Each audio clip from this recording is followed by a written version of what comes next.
Hi everyone, welcome back to Pine Hollow Auto Diagnostics. Today we have a Chevy Malibu 2011 towed in from Philadelphia, about almost 4 hours away. So this car has an intermittent reduced engine power issue. The owner said he's dumped more money into it than the car's worth. This is his last hope. So pressure's on. Let's see if we can figure this one out.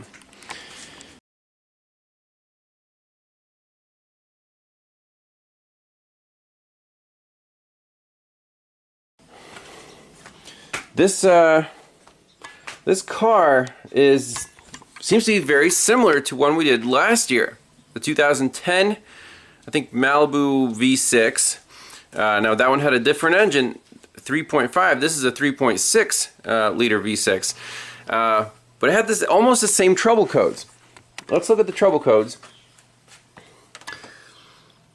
Let's see, CKP variation not learned, so they probably threw some parts at it, didn't do the relearn. Map sensor circuit low, we got fuel trim codes, lean codes, AC refrigerant pressure sensor low voltage, starter relay control, 641 5-volt reference 1 circuit. That one right there, that's I think that's the one we're going to chase in this diagnosis. And then air conditioning AC clutch relay control circuit. Okay, let's see what the customer says here. So, I've already dumped more money into the car than what I paid, but I really need a car. I don't want to give up since I kind of spent a lot on it. My issues are engine power reduced. No matter what I replace, it comes back. Below are repairs I've made in hopes that I could fix my issue according to what a few mechanics have recommended I replace. Here we go, the parts cannon. Map sensor, front wheel bearing, mass airflow sensor with housing, whole throttle body assembly, coolant reservoir, radiator fan assembly, condenser assembly, BCM module, flex pipe and exhaust, power steering line, motor mount. Wow. So this screams to me it's going to be a wiring problem. 5-volt 1 reference circuit. Let's see what is on the 5-volt 1 reference circuit and look at the trouble codes and see if these match up. So here's 5-volt 1 reference, and it feeds 1, 2, 3, 4, 5, 6, 7, 8 sensors on the car. They are camshaft position sensor 1, or all 4 camshaft position sensors, okay? Then we have AC refrigerant pressure sensor, fuel tank pressure sensor, manifold, absolute pressure sensor, the MAP, and APP, one of the APP sensors. Okay, great. And we do have codes for the AC refrigerant pressure sensor, the MAP, 5-volt 1. So those 3 codes I'm sure are related and causing the reduced engine power. Now, I took the beauty cover off here, and we don't want to touch anything. This is an intermittent problem, so do not touch any harnesses, sensors, wires, anything at all. Just take a quick visual inspection. If we don't find anything off the bat, we'll at least hook up the scanner, monitor the live data, take this thing for a spin. It's an intermittent problem, so it started up, pulled in here just fine, but I bet when he's accelerating or something, it'll show up. So let me get a light, and we'll take a look at this harness and locate these sensors. Alright, so starting up top, this is obviously our MAP sensor, AC Delco, that's fine. And which wire is the 5-volt reference? Well, they're all different colors here. It's a gray wire there. There's a tan, gray, that's gray, light green, light blue, yellow, black, dark blue for the cam sensors. Okay. Let's see, up next, it looks like our refrigerant pressure sensor. Again, the harness goes back here, over there. And it looks like splices into here, goes on there. And where's our engine computer? Engine computer lives right here. This is the engine control harness. Okay.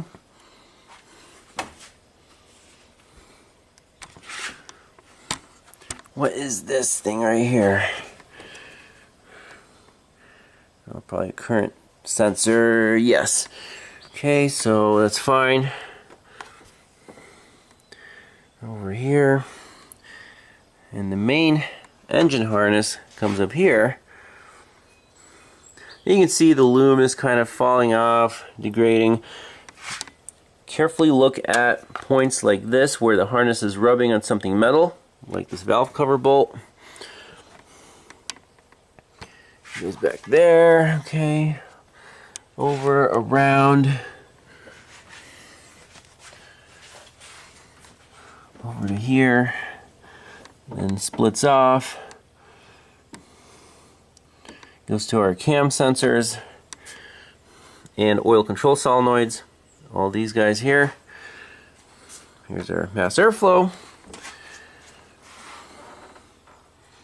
And that's our injector harness. Alright. Let me pull up some live data. And once we have 5-volt 1, displayed, we can gently touch, don't disturb, just do a light pressure on the harness to see if anything drops out. Alright, here we go. Got some live data pulled up, keys on. 5-volt 1 reference, 5-volt 2 reference. They're both at 5 volts. And I pulled up the map sensor. It's reading fine. So just lightly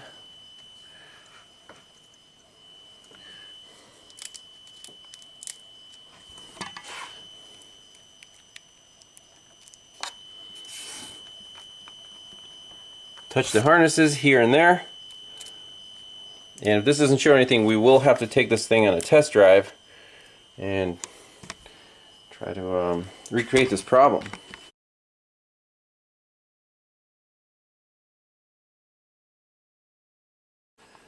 Well, before taking the car on a test drive, I want to make sure it's safe on the road.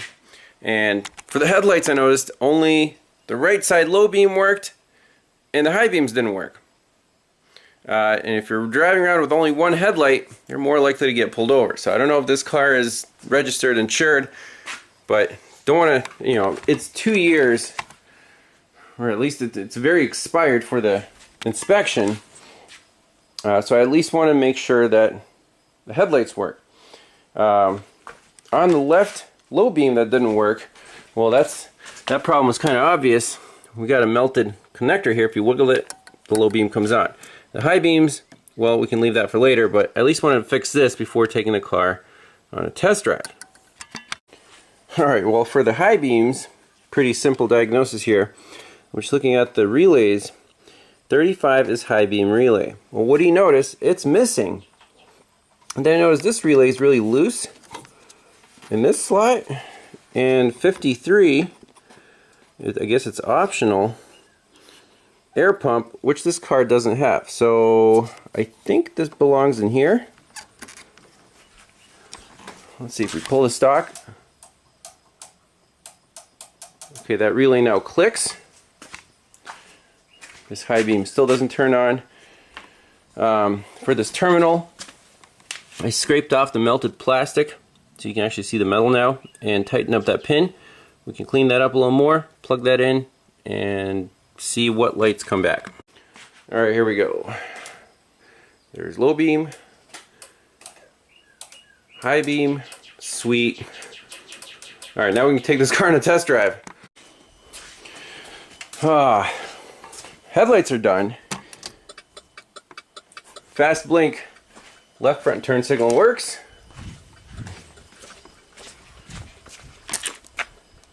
Nothing on the back.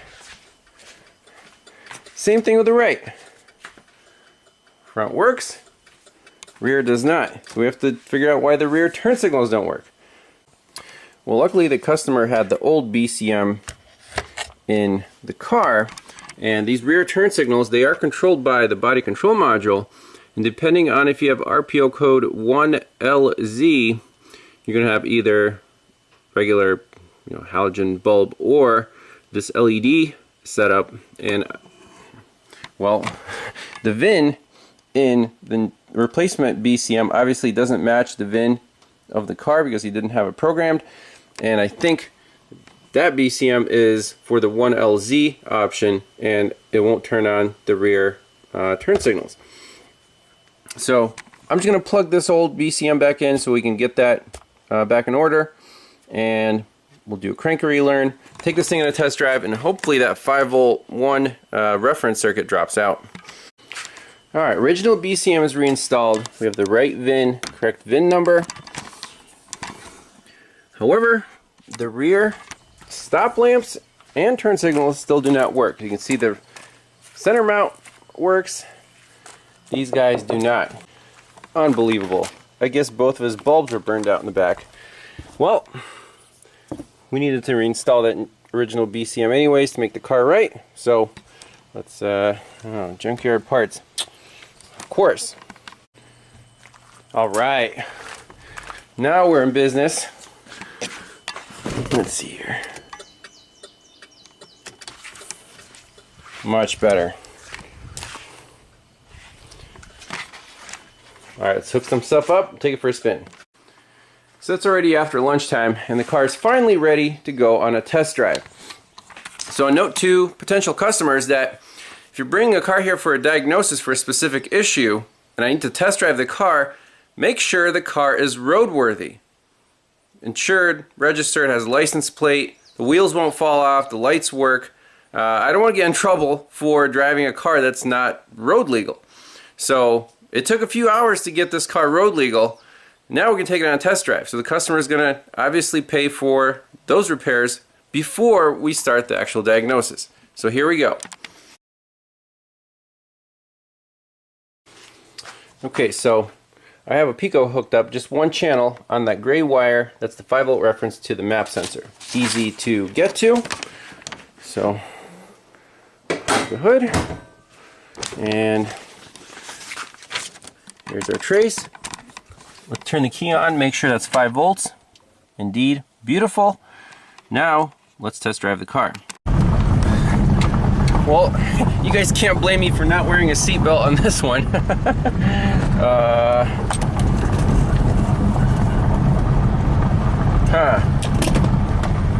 Well, so far so good. It's going. 5-volt is steady. Yeah, after 5 miles, no issues at all. Rock steady on the 5-volt reference. Everything's happy there. Let's do that crank relearn procedure.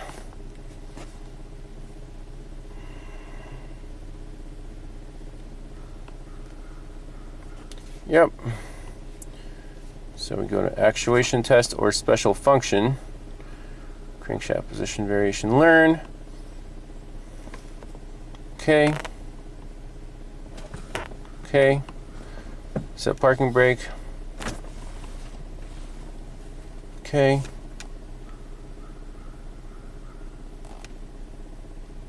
Okay.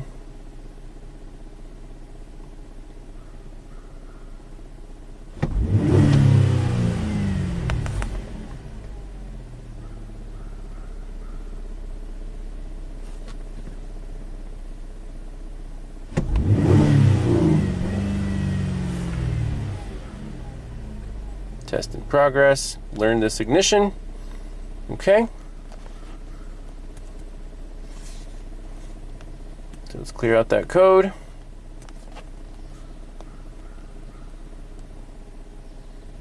Last test passed. Clear DTCs, yes. Okay. No DTCs. Let's keep driving. This car is driving absolutely just fantastic. Nice V6 pull. No glitches, no codes.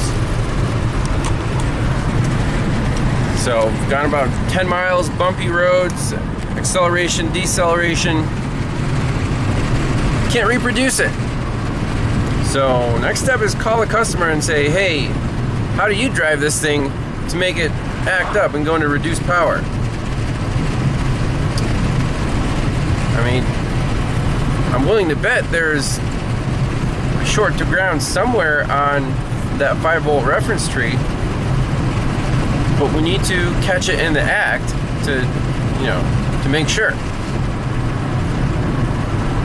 Otherwise, you can do a visual inspection all day long. You might not find it.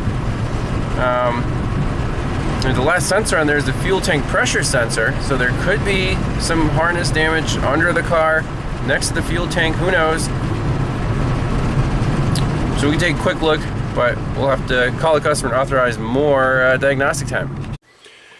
Alright, well, we have nothing else to do but keep following the wiring harnesses and doing visual inspections at connectors, at routing, at clips. So 1, 2, 3, 4, 5, 6, 7, 8 sensors on this tree, right? Fuel tank pressure sensor, it goes through connector 413. That is under the car. You see I have it jacked up. Again, this car actually looks pretty unmolested. Everything's original, everything's in the correct location. Here's connector 413. I wiggled it, no glitches on the scope. It is leaking fuel because the top of the sending unit's rotted out. But no one's been here, everything's in its place. So, you know, you just have to keep moving along using the diagram. These intermediate connectors, they're great places to look because harnesses connect. They have to be clipped in correctly. X108 is the engine control module to body harness connector that's under the hood. So X108 lives right here, and that's for the AC pressure sensor. So you see that's the engine harness. Then it comes off here, goes to the body harness, and the body harness goes here, goes to ABS, comes up here, splices off, and goes to the AC pressure sensor. Again, doing little wiggle checks. I don't see anything cutting into the harness, anything metal. So, what's the next one? The accelerator pedal position sensor. Again, from the engine control module, we go through X206. What is X206? Again, for each one of these connectors, you have to go and pull up the location and the pinouts.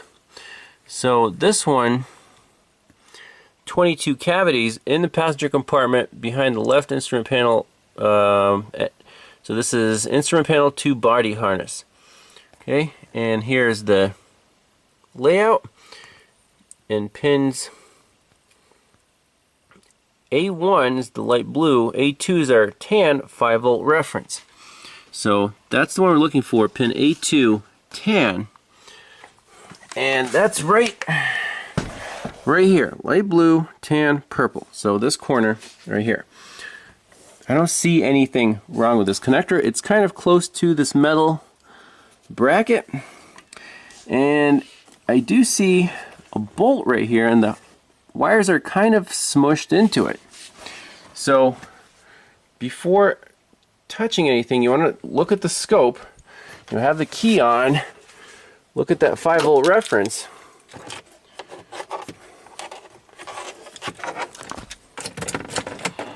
Okay, there we go, 5 volts. Let's turn number 2 off. Bump this up to 10-volt scale. Oh, other way. There we go.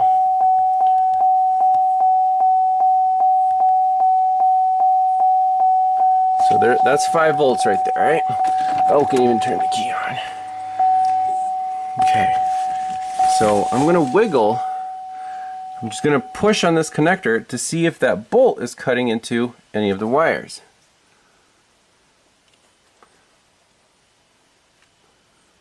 Nope. Rock steady.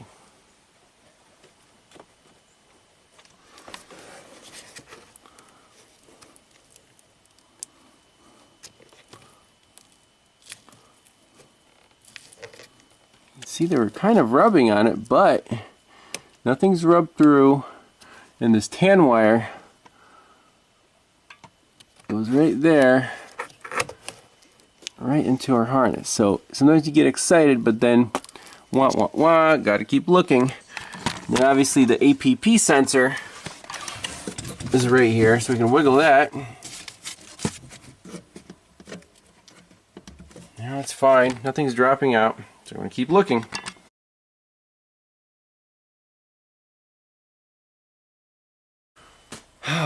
Well, this is getting a little frustrating. Whenever you have an intermittent short to ground, just keep saying to yourself, heat and vibration, heat and vibration. I know this problem is under the hood, especially with GM wiring harnesses that degrade, the insulation flakes off, the clips aren't very well engineered. So what's under the hood? The 4 cam sensors, MAP, and AC pressure sensor. The APP and the fuel tank pressure sensor are not under the hood. So this wiring harness from the engine computer, it branches off here and here. Okay, so I'm looking at the main harness, and I think it's just laying on these transmission cooler lines. Okay, let's use a mirror. Is that harness rubbing on those lines?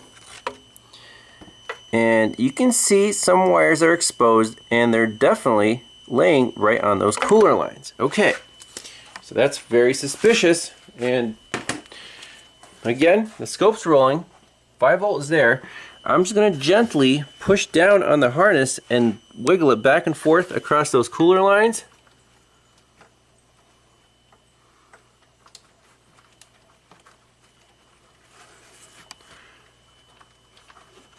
Come on, recreate the problem.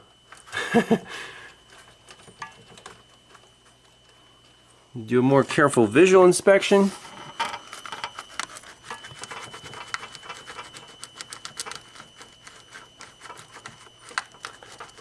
That might be a red flag, maybe not. No glitches whatsoever. I'm going to take a more careful inspection with a mirror underneath to see which wires are running through there. Because all 1, 2, 3, 4, 5 wires would be running through this harness to those 5 sensors, and they are, dark blue, yellow, black, light blue, light green, and gray. Let's see.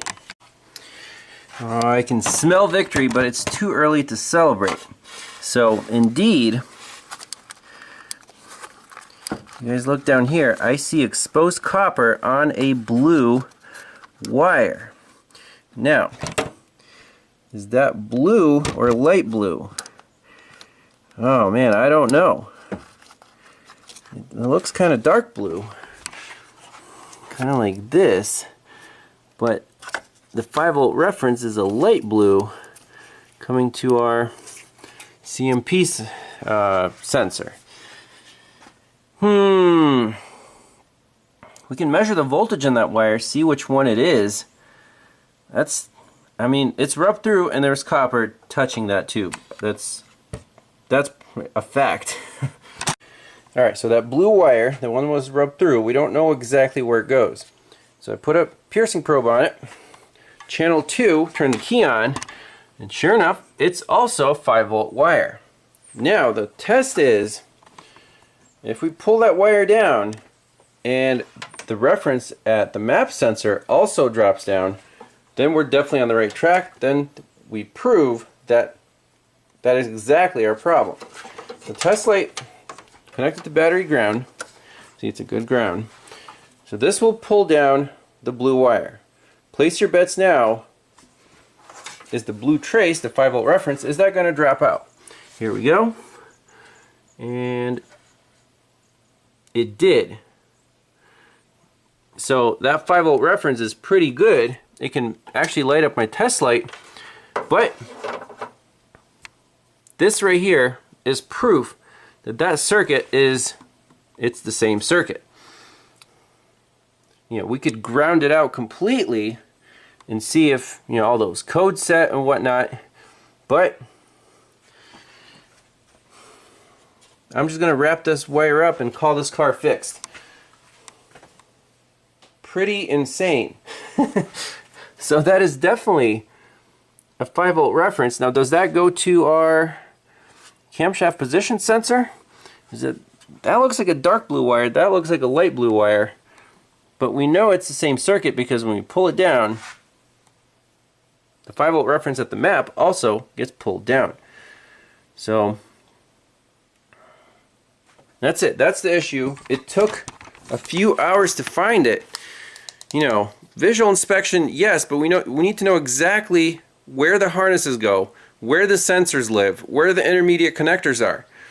A quick visual inspection didn't find this one. That one was not obvious, you know. Pretty crazy, but heat and vibration for intermittent shorts, that's key. 95% of the time, if that's the symptom, you're looking for something rubbed through on some metal bracket or, you know, wherever. That's going to be your issue. So in this car, I feel confident that is the only issue for this 5-volt reference trouble code. And let's wrap it up, put everything back together, call the customer with the good news. Alright, here's an after shot of the quick repair. So I wrapped that exposed blue wire with tape, I wrapped the whole harness with tape, and then secured the harness to the radiator hose with a zip tie so it won't rest on these cooler lines. And I think that should do it for this Malibu. Let's jump in, clear out all the codes, take it for a test drive, and ship it. Oh, this car's happy.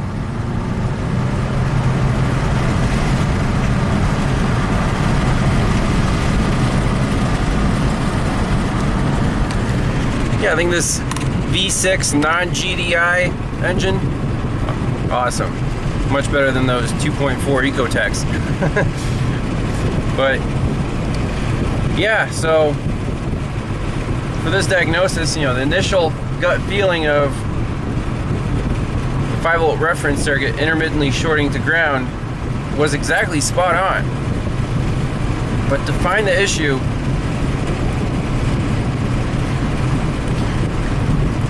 it took a little while. Let's just put it that way. Not obvious at all. It wasn't a sharp metal bracket, it was just a harness laying on a cooler line. Very inconspicuous. But guaranteed repair, no parts required, just the way we like it. So thanks a lot for watching. We'll see you in the next one. Bye-bye.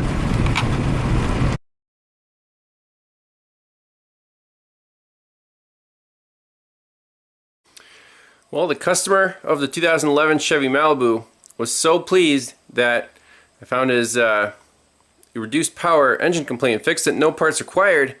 He wants me to address the non-functional air conditioner as well. So the system is discharged. I hooked up my gauges, and obviously there has to be a leak somewhere, right? There were some parts replaced up front. The condenser is brand new. Radiator fans are brand new.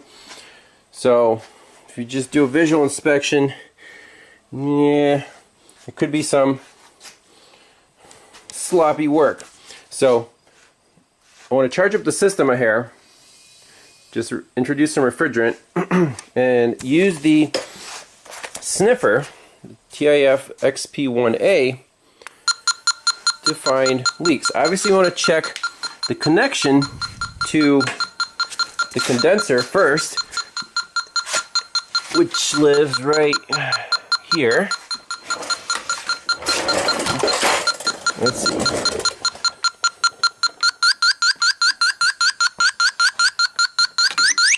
Bingo.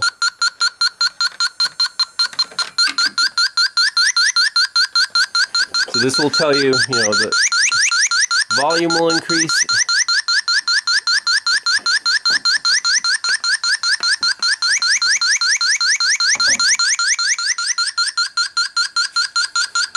So that is the source of our refrigerant escaping. Pretty substantial leak. You can even see there's green kind of oil down here. So either these O-rings weren't installed properly. We pop those off, look at the O-rings. Hopefully it's just a torn O-ring. On the other side, I noticed the transmission cooler lines here. This cooler line is smashed into the side of the radiator hose and also rubbing on the frame rail. Sloppy work, people. This one's supposed to be on that side of the radiator hose, so we either have to disconnect the line and reroute it, or disconnect the radiator hose and reroute it, whatever makes less mess. I think we can just do this cooler line here. We'll lose a little bit of transmission fluid, no big deal. And I'll give the customer a quote on all the repairs here. Shouldn't take more than an hour for O-rings, cooler line rerouting, charging up the AC, get this car more reliable back on the road. Well, I got the AC lines off of the condenser, and well, what do you guys see? At first it might not be obvious.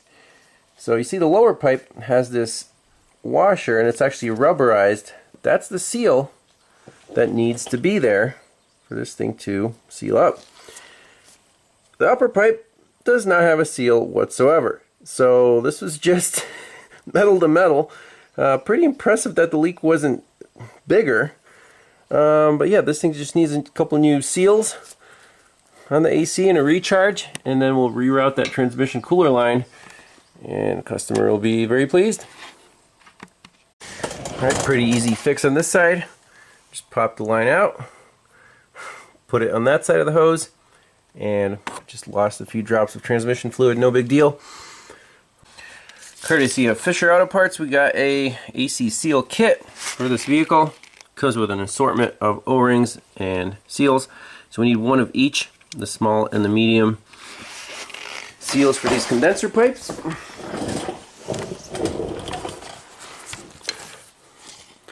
So I got one of each of those installed. They fit perfectly. Let's bolt it up, charge it up, check for leaks. Alright, we got the vacuum pump running here for about 15 minutes. Vacuum looks good. Let's shut the valves.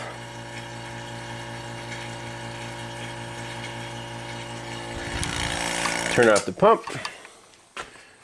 And just let it sit here for 10 minutes. Make sure the vacuum stays appropriate, and we'll charge it up, make sure it works. So everything looks stable. Got the can connected, the hose is purged. Let's introduce some refrigerant into the system.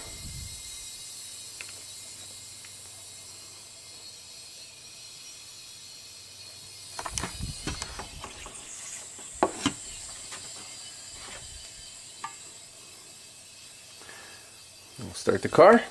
It takes 1.5 cans. Hopefully the AC compressor kicks on. Alright, here we go.